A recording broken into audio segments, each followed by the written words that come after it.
हळदी कुंकू म्हणलं ना, खूप सारी पळापळ असते बायकांची. म्हणजे घर आवरा, हे आवरा, डेकोरेशन करा, ते करा, असं तर सगळ्यांचं चालूच असतं.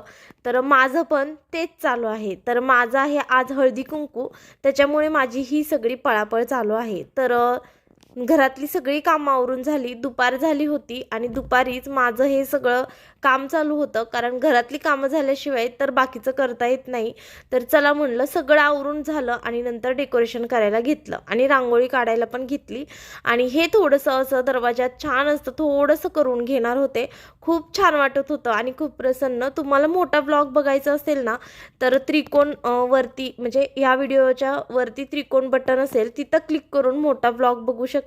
आणि फायनल रिझल्ट असा आलेला आहे, तुम्ही बघू शकता. खूप छान वाटत होतं. आणि माझ्या चॅनलवरती तुम्ही नवीन असाल ना, प्लीज सबस्क्राईब करा.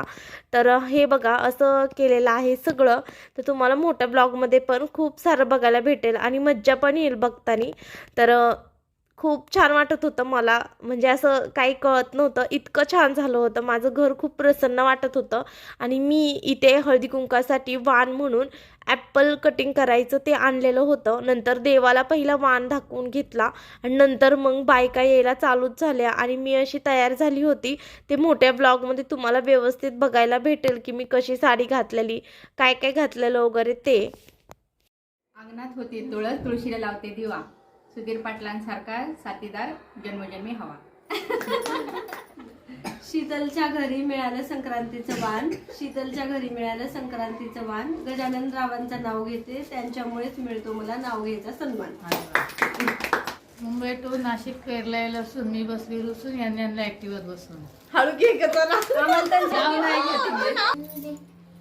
देवांचे देव महादेव, पार्वती त्यांची संगिनी, विकीराव माझे पती, मी त्यांची अर्धांगिनी. अरे वा. शंकराच्या पिंडीवर बेलवाते वाकून प्रशांतरावांचे नाव घेते, सर्वांचं भांडवल.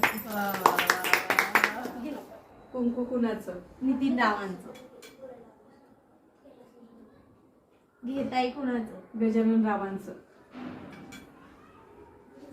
तिळगुळ घ्या, गोड गोड बोला. तीळ सांडू नका, आमच्याशी भांडू नका. आणि आपली दोघींची मराठीमुळे सण आहेत किती छान. नितीन रावांची पत्नी असण्याचा मला आहे अभिमान.